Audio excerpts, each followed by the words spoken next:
Good afternoon, and welcome to the Joy Show, the place where being your authentic self is celebrated. I see joy as an acronym, just one you. So, might as well be that. Well, I'm so excited to be here today, grateful for the fall session to be rolling along, and let us begin with our land acknowledgement. We're honored to be meeting on this land that many First Nations, Inuit, and Métis people from across Turtle Island call home.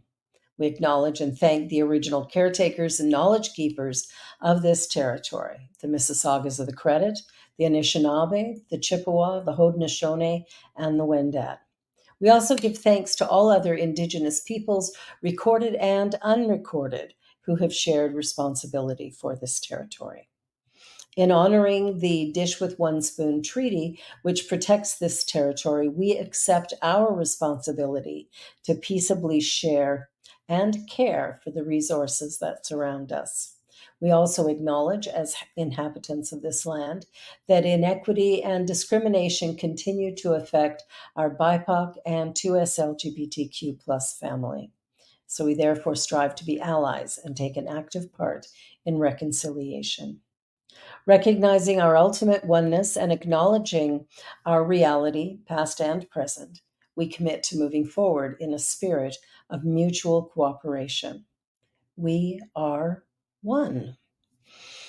Well, I am so excited. My guest today is Rev KC Taylor, who is the senior minister and co-founder of Spirit Uncensored, a spiritual playground that highlights the value of choice, faith, and gratitude. Oh, I love that.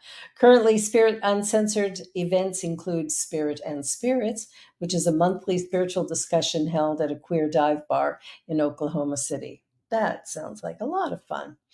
Well, I'll tell you, Rev KC has had many, many, many jobs, and we're going to talk about some of those here as we unwrap this remarkable journey that they have been on. Welcome, KC. Thank you. I'm so happy to be here. I'm so glad to have you here. So tell me a little bit about your road to ministry. That's the one that's interested me the most to start with. I started the practitioner program simply because the person who I was dating at the time thought having a credentialed person to add to a spirituality app would be valuable.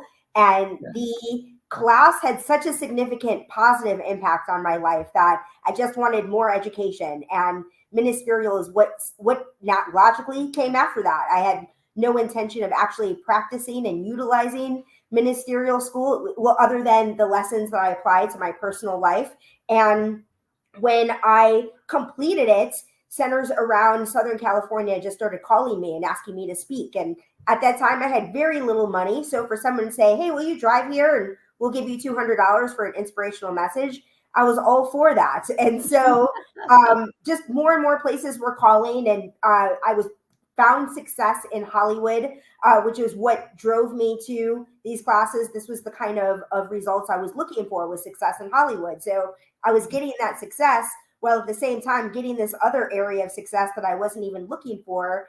And because of my visibility in Hollywood, people were saying, "Well, what's this minister thing you're doing?" And so I created a monthly space just to address that. "What's this minister thing you're doing?" People are like, "Tell me how you got to where you're going and tell me about what you believe and what you teach." So it was, okay, I can do this once a month. I can go to one place once a month and share this with you. And the very first event that we had, there were 65 people that showed up, a full band, teenagers asking us to go to camp, to take them to camp. And I thought, I wasn't trying to start a church. Like, I was just trying to answer the questions of, what do we teach? What do we believe? And so finding myself an accidental senior minister, I've just been rolling with it ever since. And it's working for me. So far, so good. I love that. An accidental senior minister. I think that is the best way to fall into ministry because at that point, you know, when doors are flying open, that this is a calling not something that you thought up in your head going, oh, this will be something to do for a minute. For sure. I was clear that I didn't want to do it. When I looked at what senior ministers do and the expectations of them from the community, like I think about how a senior minister is expected to be a good speaker, a good writer, a good group leader, and to apply the principles that we teach to our personal lives, and also like a good business person. Where how Yeah. like who is an individual who meets all of this criteria? So I think we're in the direction of there being more co-ministry and a new. I think that's part of my personal intent around Spirit Uncensored is really redefining what spiritual spaces look like and getting away from the this one person is the representation. But what they are is they bring whatever gifts they bring to the situation, and then there's a team of other people involved so that it doesn't all lie on one person's shoulders. That's my goal. Yeah, and I think that's a really exciting one. I heard of somebody, and I don't know who it was. Somebody was talking about each month they have a speaker come in from another religion. And I love that. Do you know who that was that said that? I can't remember, but I thought what a great idea to introduce, other concepts that people can then go, oh, here's what I believe, here's what somebody else believes. And we don't have to disagree and we For don't have sure. to agree. We can just go, wow, that's what you believe. How interesting is that? In 2020, I believe Spirit Uncensored did a couple of interfaith roundtables. One was for African American History Month, and the other one was for Hispanic Heritage Month. And we had faith leaders, African American faith leaders in February, Hispanic American faith leaders in September, October. And what was so beautiful about that is, I have Spirit Uncensored has no budget for anything ever. That's what happens when you create a ministry accidentally. And so, these were people who are willing to show up on Zoom and lend their perspective. And having people from all of these faiths and having this one experience of their racial identity in common, we really got an opportunity to see how, like, both of those interfaith roundtables really highlighted and demonstrated the similarities of religions across these organizations. Well, it's interesting because when you take a look at some of the beliefs, one of them is that there is only one thing. That's when it always surprises me when somebody teaches that there's like God and the devil. That's two. But there's only one. Right. And well, it's this whole thing of, Christianity teaches of the omnipresent nature of God. So it's interesting to me that regardless of the fact that God is identified as I am that I am, there is all in the teaching, the actual practice of it just ends Yeah. up being a different story. Exactly, exactly. Well, and it's interesting, looking at different faiths and different faith leaders. I was part of an interfaith group that did a World AIDS Day event last year, and what was fascinating to me was, the Hindu, the Sikh, the New Thought, the Christian, the Jewish, whoever it was, the messages were all identical that we're all one, that we need to work together in order to achieve peace and harmony. It begins with us. It was like every single message was exactly the same. And I'm like, that's the best news ever. For sure.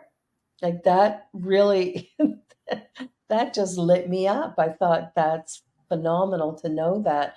And I think that's something that, when we bring different groups into our own centers, I think that can help to take down barriers and this idea that we're better than somebody else.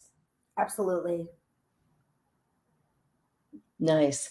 So tell me about your dreams for your ministry. Like what is it that you hope to accomplish as a That is minister? the best question ever. And it's not something that I share very often. But it's definitely starting to manifest itself. And, a big part of why I didn't share it is because there were a number of different people and voices and opinions involved. So I just was kind of sitting back and letting things be what they were. And they kind of they're starting to go in this direction. Yeah. In my minister panel, when I had no clear idea of what I wanted to do with ministry, I answered the question of what are you doing with starting a young adult ministry, or I said I wanted to be a young adult minister.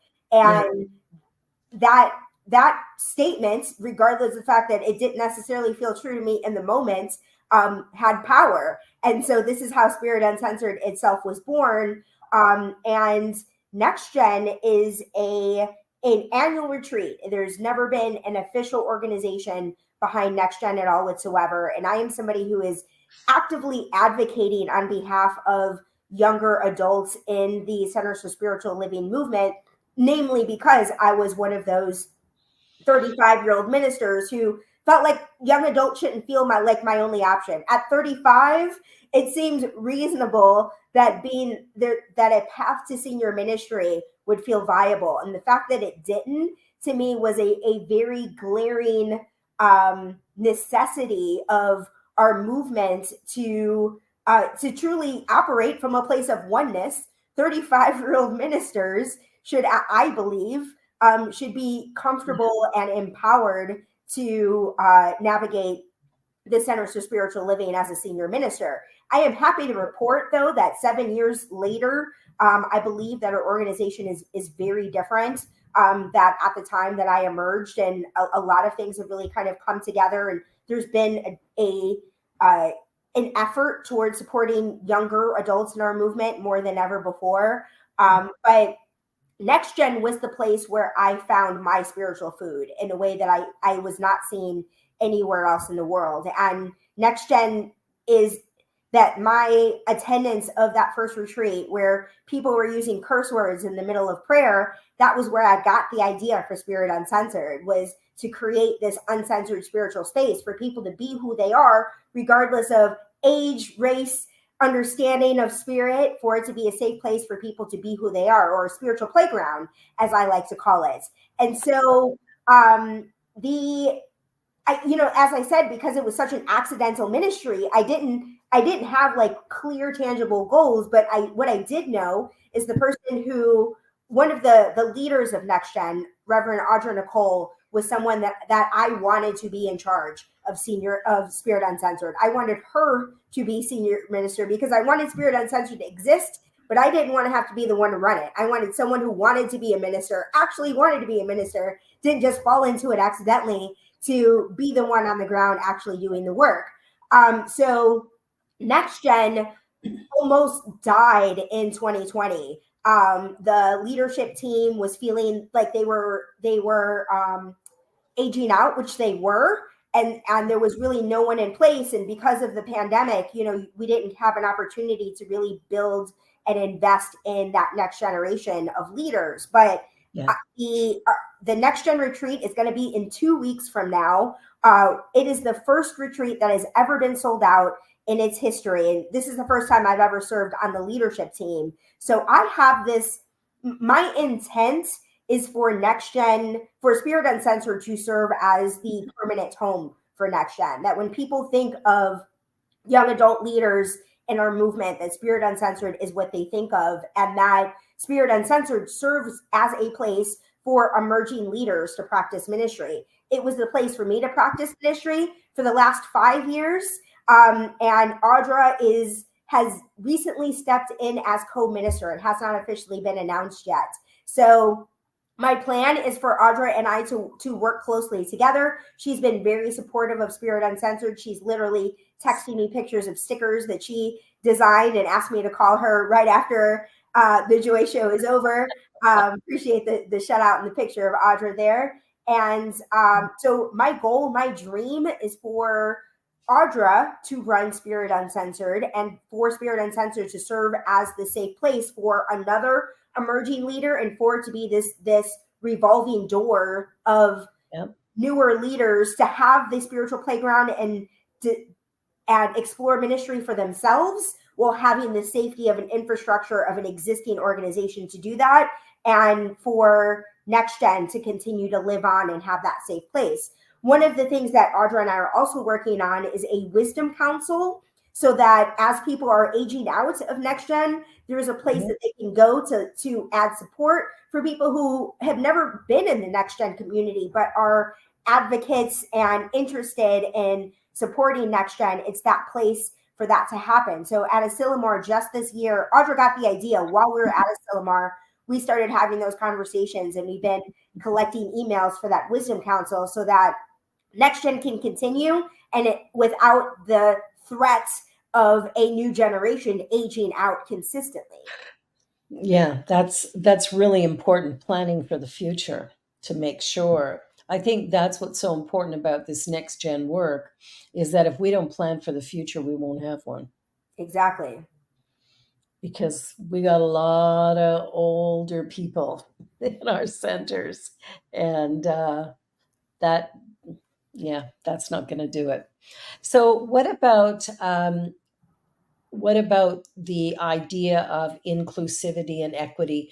What are the things you're doing that ensure that that's sort of a base standard for Spirit Uncensored? Well, it helps a lot that I've got a whole bunch of identities in one.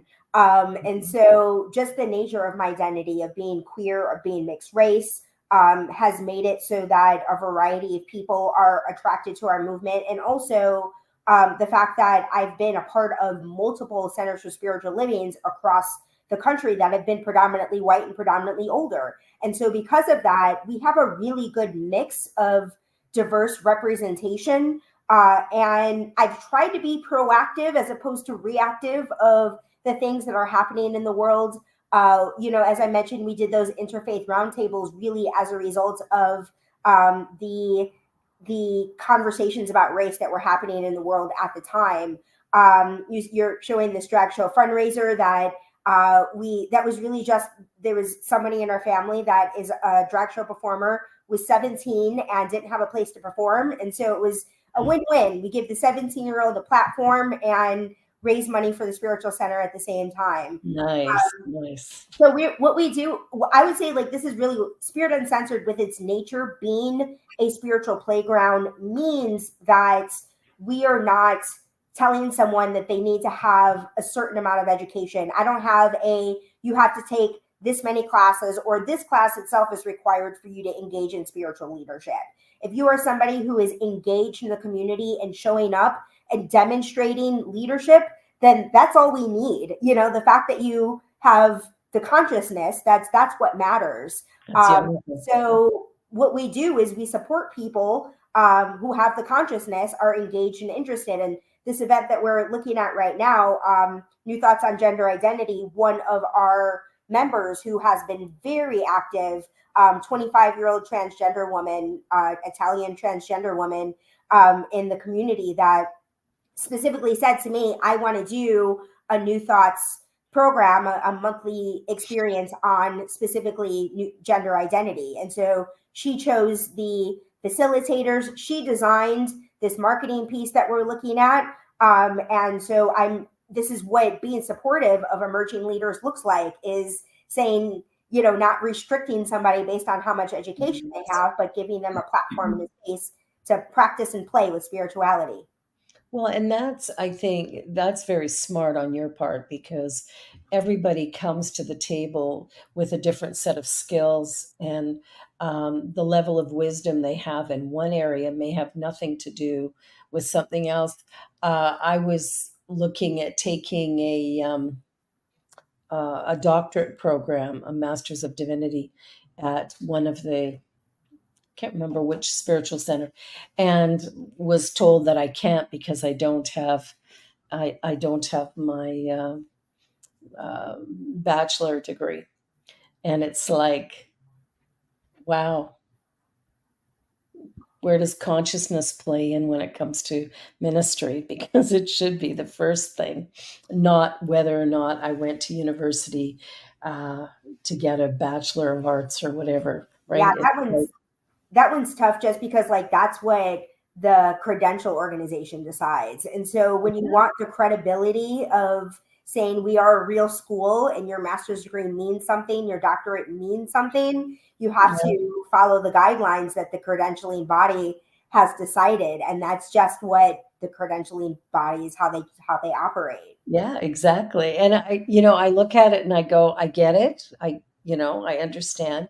And I know a lot of people who've become ministers or whatever who do not have the consciousness of ministry.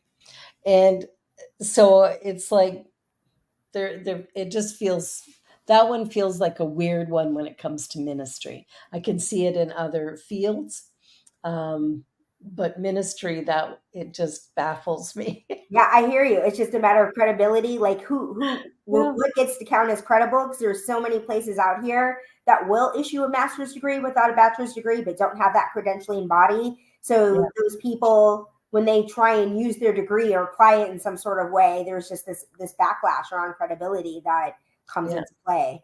And it goes to that whole colonial system. Here's what has Absolutely, value and here's what doesn't. for sure. Yeah. I remember talking to, I can't remember who I was talking to this morning about the, different refugees and stuff that have come into the country because we have Hmm. quite a few.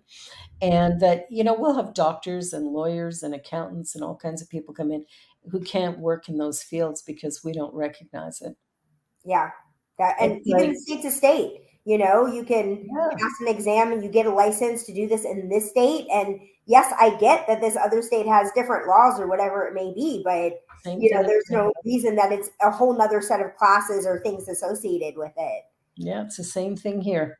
Hmm. Same thing here. Like I look at some of those rules and I go, the colonial system could use a fracture.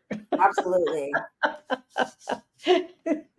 I'm part of an organization that's strategically trying to accomplish that. Might take us Beautiful. a minute. I'll let you know when we get there. Please do. And also dealing with the racism, uh, anti-black, anti-indigenous, and misogyny. Like we're seeing a lot of that as well.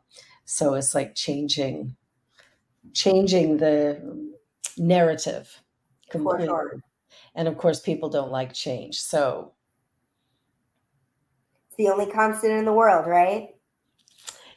it's so interesting that the idea of change is such a tough one for the majority of people.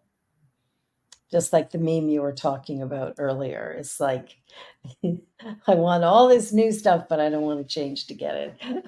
I just want it to happen magically. That's, we were saying this offline, that's the comfortable way of living, right? Like what we Yeah, want things to be comfortable, we want things to be easy, and life has to push us out of our comfort zones, whether we want to be pushed out of it or not. To yeah, as you said, using a cosmic sledgehammer to disintegrate our comfort zone. But it's up to us to really identify how long to stay in which one, and to hear the sign that it's time to leave and trust it, to have faith in that. yeah. Well, I think that's what I love about your story so much is that accidental minister, because there's something about following the natural flow of energy. And I think that that's the consciousness of ministry that actually works because there's no resistance. There's not a big agenda that I have to accomplish certain things at a certain time. There's more, I think there's more energy in that because I can be with it for the long haul. I'm not pushing against a wave of something else. So I love that idea of an accidental minister. When I came to Toronto, I came with $40 and a dream and a one-way plane ticket. It's like, you're either in or you're not, right? And I was in. It was like, okay, time to go to Toronto. All right, I'll do that. Let's see what happens once I get there. But it's interesting to watch things unfold without having to actually do anything. For What's it sure. gonna take for us to get that? Hmm. I came to Oklahoma in a much more comfortable way, in a car filled with what I had left in the world, Mhm. and about 10K in the bank. So I had a nice little like cushion of, yes, it's a leap of faith, but this is as comfortable as a leap of faith as one can take, I think. Well, you definitely had a little more going for you than I had when With I came here. $40. Yeah. Yeah.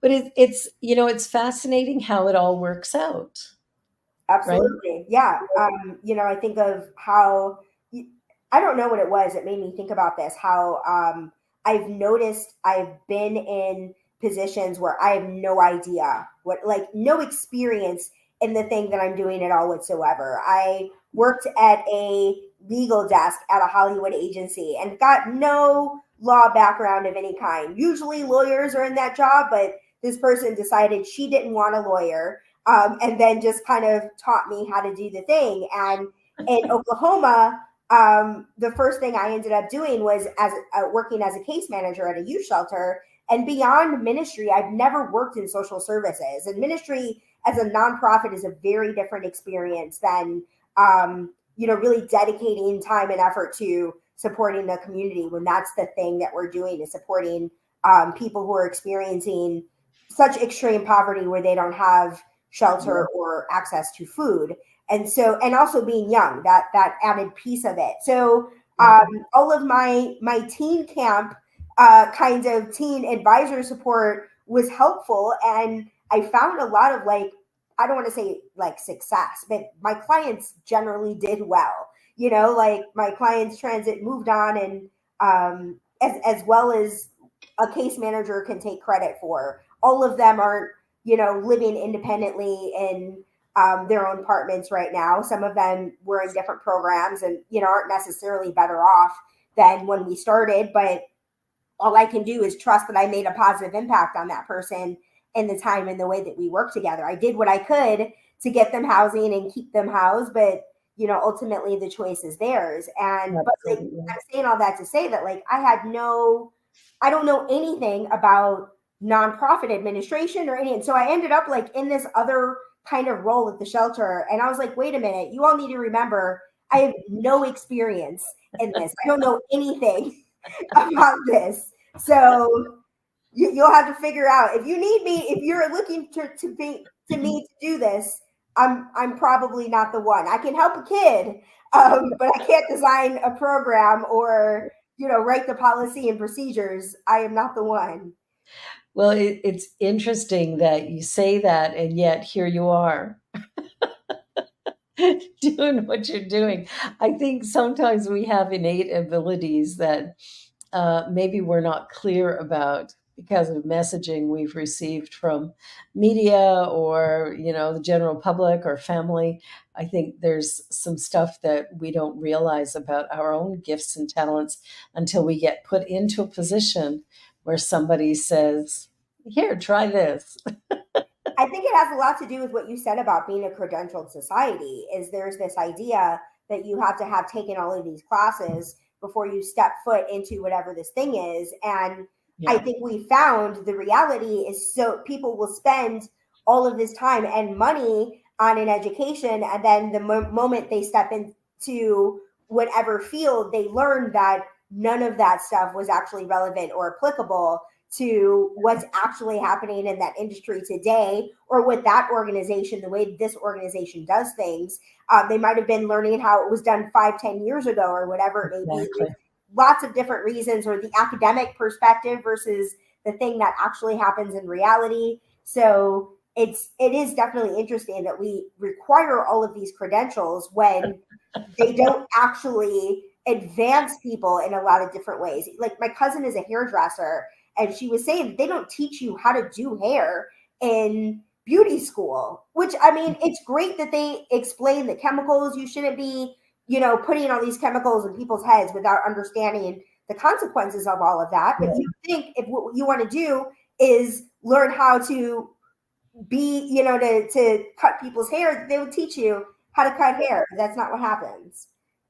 Well, and it's interesting that one of the things I loved about my CSL training was that I had to work for a number of years before I became ordained. It's like you get licensed and then prove that you can do it and you get ordained, where some other religions, you get ordination as soon as you complete the program. And so I appreciated that because for me, it's one thing to do the book studying, it's another thing to actually be in the field as a minister. It's very, very different. Well, we're going to take a commercial break because we're at our halfway point already and loving this conversation. You're watching The Joy Show here on the New Thought Media Network. My wonderful, wonderful guest, Reverend KC Taylor, and we will be back in just a few minutes. Don't go away.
It's a sure thing. Change, change.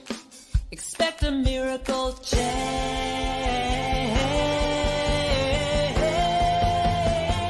Watch me change when you change the way you look at things. The things you look at change. When you change the way you look at things. The things you look at change. When you change the way you look at things. The things you look at change. When you change the way you look at things. The things you look at change. Now do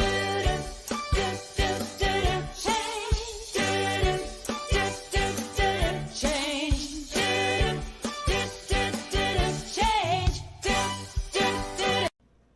Please help us say thank you to our organizational sponsors, including the Hepperlin Foundation, Affiliated New Thought Network, International New Thought Alliance, Science of Mind Archives and Library Foundation, Center for Spiritual Living Denver, Center for Spiritual Living Midtown, New Thought Philadelphia, Planned Happiness Institute, Summit Center for Spiritual Living, One Heart Retreats, Center for Spiritual Living on the Lake, Unity Spiritual Center, Kitchener, Om Center for Spiritual Living, La Mesa, Satya Center, Center for Spiritual Living, North Jersey, Unity of Savannah, and Center for Spiritual Living, Seattle, as well as all of our individual donors.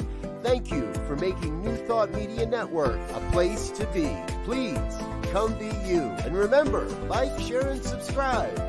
New Thought Media Network, positively inspiring. And we're back. And you're watching The Joy Show here on the New Thought Media Network. And my guest today is the Reverend KC Taylor of Spirit Uncensored. And I just love the idea of having spirituality be a quality of living rather than a set of religious rules and regulations. Yeah, I wanted to say, Rick, the last thing you said before the break about ordination being a 3-year journey. I didn't share this earlier. I don't know if you know this about me, but when I graduated ministerial school, there was a political, political is just the word I'm going to use. There were many, many reasons. So it all falls under that one word. as to how the ministerial program that I was in was not recognized by the Center for Spiritual Living. And the path for recognition took 5 full years. So I became affiliate. I was one of the first, there were 2 people out of my class that affiliated 5 years later. And so right now I'm on the path for affiliation. So those 5 years that I was speaking, that Spirit Uncensored was up and running, did not at all count. And so it will be 8 years of ministry before I'm even eligible for ordination, just based on credentials and everything that we've talked about. But one of the things that I think, speaks to spirituality and that cosmic sledgehammer, if you will, is that everything unfolds absolutely perfectly. That if I had been a CSL minister early on, I may not have gotten this far. That, having the freedom to explore spirituality on my own and to create spaces for myself that didn't exist, and the necessity of that, I think supported who I am and what I'm doing. I can't even say I know it supported who I am and what I'm doing. So regardless of the fact that credentials may be in place in a way that does not support the doctor from India, even though it definitely should, that we have to trust that our journeys are unfolding perfectly no matter what, regardless of how these archaic systems are getting in the way of our individual and collective growth. And we'll grow with it, For sure. or we'll grow it into a new way of being, right? I think that's what I love about minds like yours, is that you're willing to work in the system by doing everything opposite to the system. Well, what's great about that is, I got an opportunity when I did things in my own way and on my own terms, and affiliated at this time that I have all of this experience. So I get to just kind of walk in and do things my way. And there is a respect and credibility for my voice, that even though I don't have the ordination behind my name, the fact that I've been in these communities, that I've been doing this work and have demonstrated what it is that I can do, I'm being treated with an element of authority, so to speak, in the rooms and the spaces that I'm in. And I'm being invited into rooms and spaces that I'm grateful to be a part of. And it's good that those of us who are older are doing that we're acknowledging and recognizing the wisdom that you bring and the essential elements that you're bringing to the conversation that we simply can't, because we don't have the understanding. Some people feel that way, and it gets to be a debate that I don't have to engage in, that there are people who are vehemently opposed to the choices I make. Some people are like, church in a bar, that sounds amazing. Sounds fun, like you said. And other people who see it as straight up blasphemous. And that's the experience of spirituality, is something that feels holy to one person might be blasphemous to another. Well, I think Jesus was blasphemous to a few people. So, you're in good company. Right. I think, that's the thing, is when you're on the growing edge, you're always going to be walking that fine line and accepting that what people think of you is none of your business. And if you can maintain that, you can maintain your level of sanity. I mentioned that the Centers for Spiritual Living theme this month is playing with paradox, and the theme this week is getting comfortable with discomfort. And this week in particular, that whole concept has really rung true, of what you just said about the growing edge, of knowing that there's a flow, right? And there are moments when that joy feels like joy, and it's manifesting in all of its right and perfect ways, and that other times where it doesn't feel like joy, and we have to look for opportunities to lean into it. I started this concept of the best day ever movement that started with a talk that I heard. My minister teacher, James Mellon, gave a talk on expecting the best day ever? What would happen if you woke up every day expecting that it would be the best day ever? And the person that I was with at the time really took that on. And she would say, hey, do you know what day it is? And I was like, no. And I'm like checking my calendar, trying to figure out how I dropped the ball. And she would say, it's the best day ever. Best day For ever. that for like a full month. And so being reminded that it was the best day ever from somebody in my home, kind of tricking me in this way to like really live from this understanding, allowed me to focus on the parts of my life that were going right and going well. And the more of that energy of gratitude we lean into that, the more we get to experience the joy and blessings that come along with it.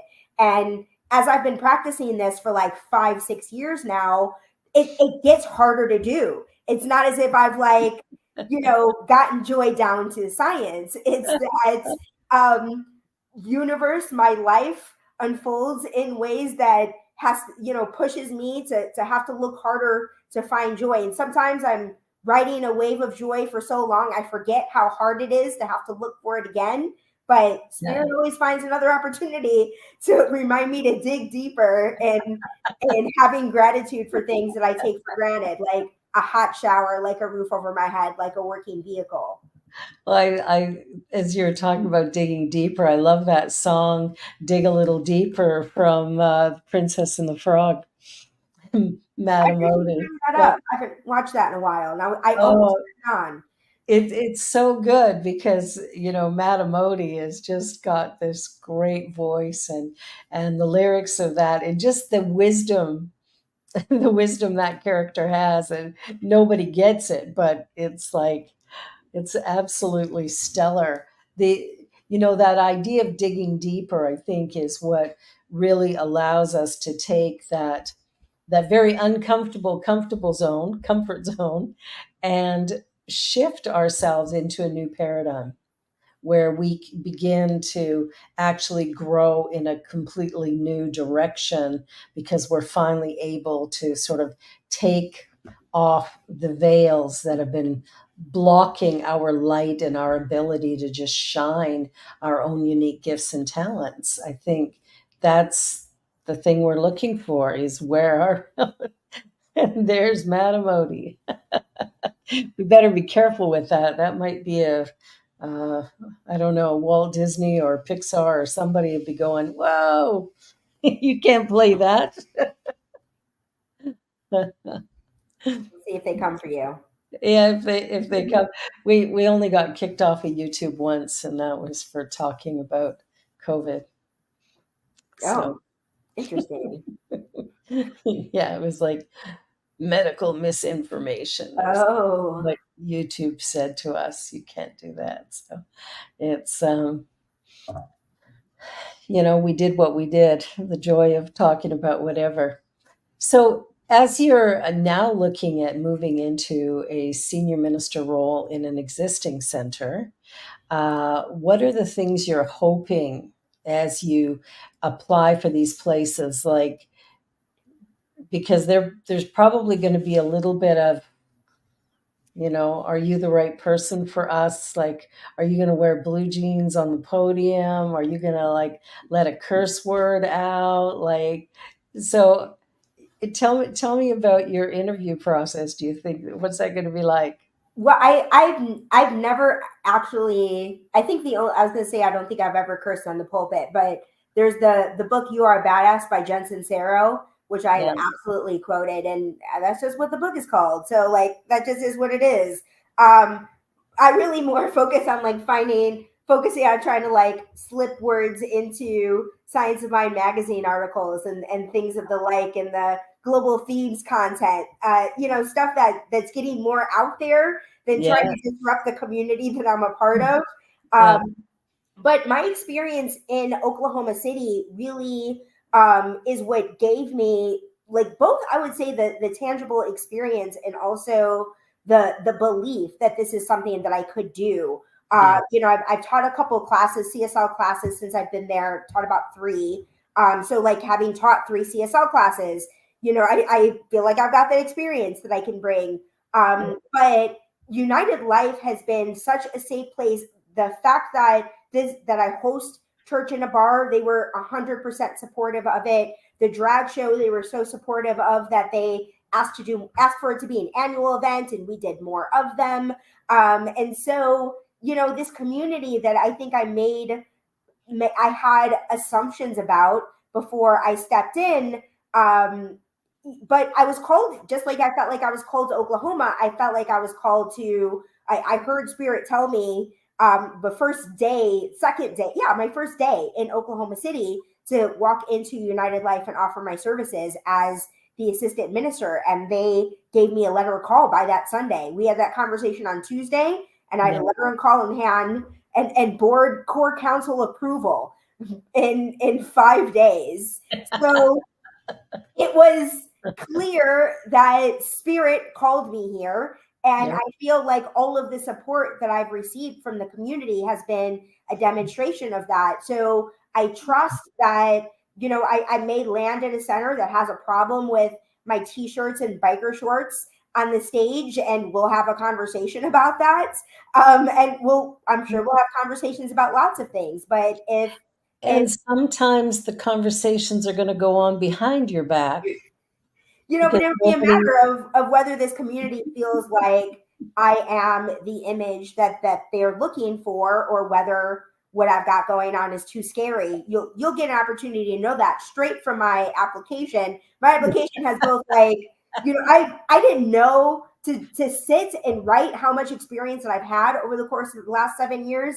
I just didn't, never seen it in print before. So it was really nice to kind of put all that together and have these things kind of keep popping up of, I need to add that.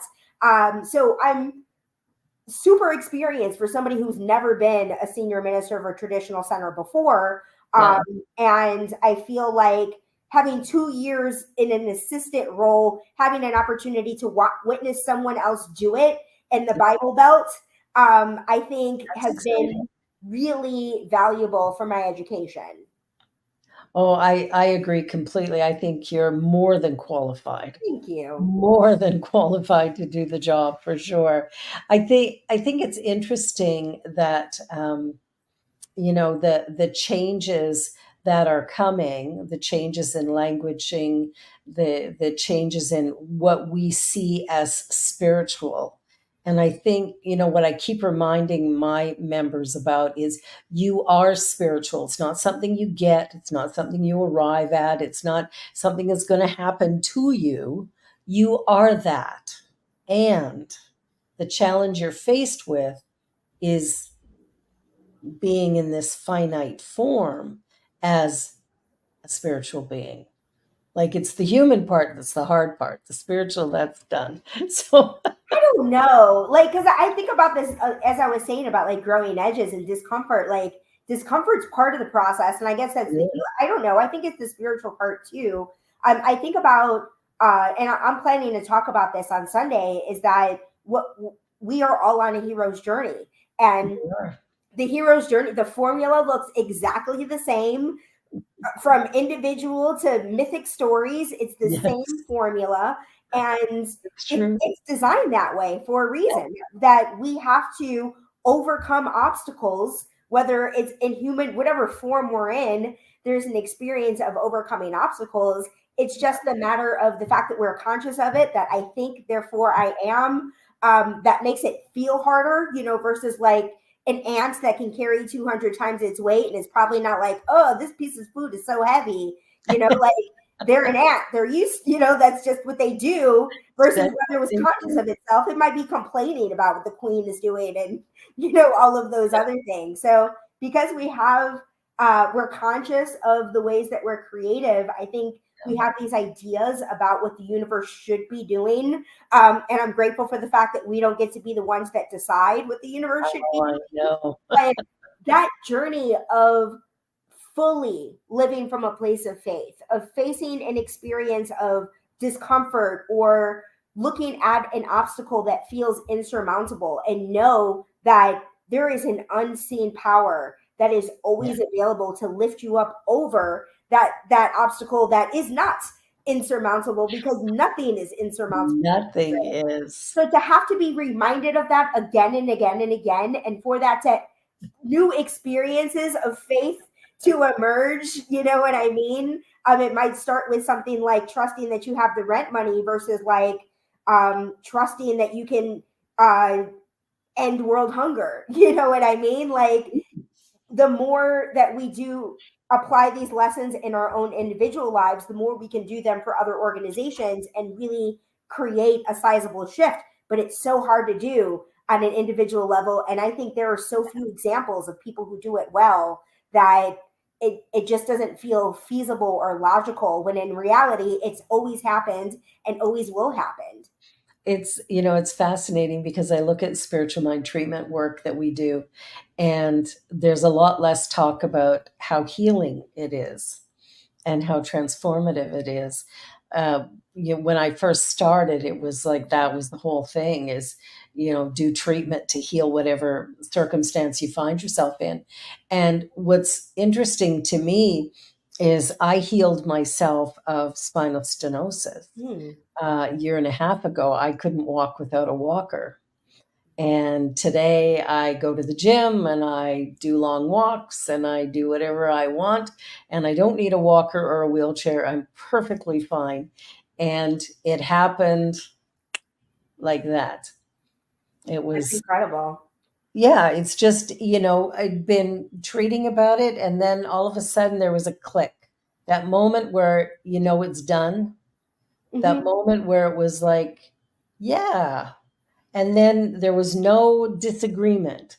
There was no voice in there going, yeah, but it's incurable, or yeah, but the doctors, none of that. There was none of it. There was just a click going, of course. And 4 days later, it was completely gone. I could put my walker away and never use it again. Amazing. My teacher had a story like that where he had stage 4 throat cancer. That's right. I remember that. James Mellon. And so I think I came in that center a few years after that happened. And when I say a few, it was probably no more than 5. Yeah. So that experience was fresh on his mind and fresh on the congregation's mind. But I think my personal opinion as to the reason that we've moved away from that is that there are certain things. I think that people feel like that perspective kind of diminishes other people's experiences of illness. And the other piece of it is that a lot of times, and this may have been the case in your prayer work, is that there's something to be known, some wisdom to be absolutely gained from it. And so when we speak of treatment as like, yes, it's definite and yes, it's healing, then there becomes this thing of, okay, I haven't been able to heal myself. What am I doing wrong? Instead of finding the wisdom in the experience and recognizing that because we are always exactly where we are meant to be, that this experience of illness that we have is what we are meant to have. That's not something anyone ever wants to say to anyone experiencing illness.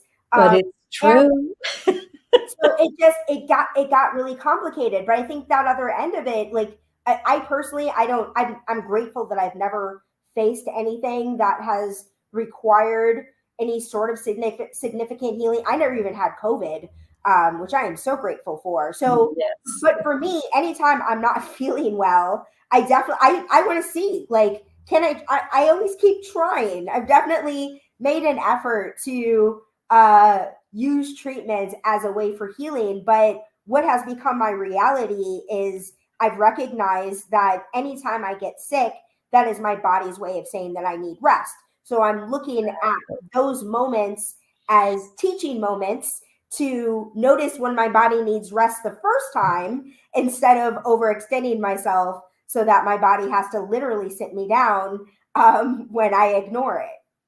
Well, and that's the key. One of the things I've found in the 25 years of ministry is that when you share with people healing, we have in our mind what we think that looks like. Yes. And we don't know. Exactly. Like, I remember my wake-up call was as a practitioner intern, and I had a gentleman come to me, 32 years old, carrying an oxygen tank. He had lung cancer. He was terminal.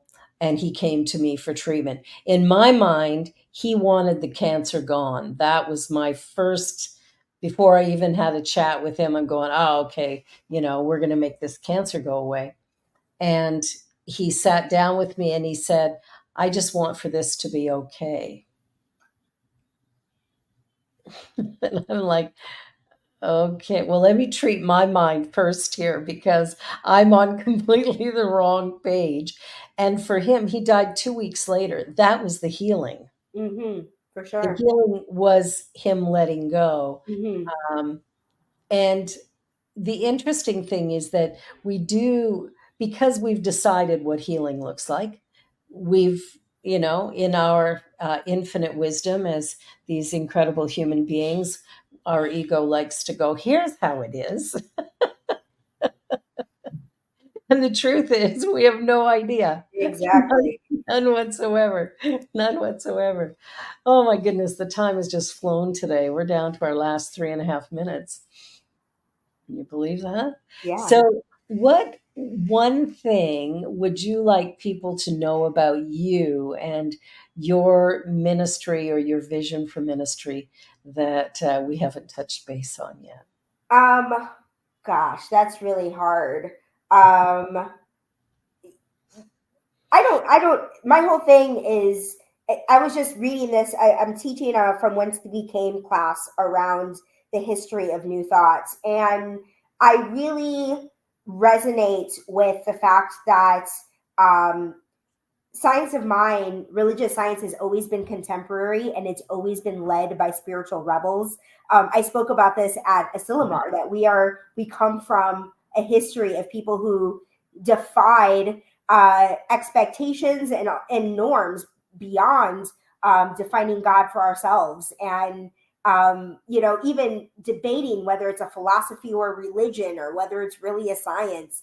And I think what I want people to know about me is that I embrace that within myself, and I encourage each one of us to do the same, to know that the fact that we live in a time where we can define spirit for ourselves without being jailed, without being locked away in a mental institution, but have the freedom to come together in community and explore what spirit means for ourselves and apply these lessons of faith and healing to our lives is a beautiful, joyful experience that I'm grateful to be a part of, and glad that each one of us who participate or are part of these communities get to experience that freedom as well. Because not everybody does in the world. There's still a lot of places where this is not legal.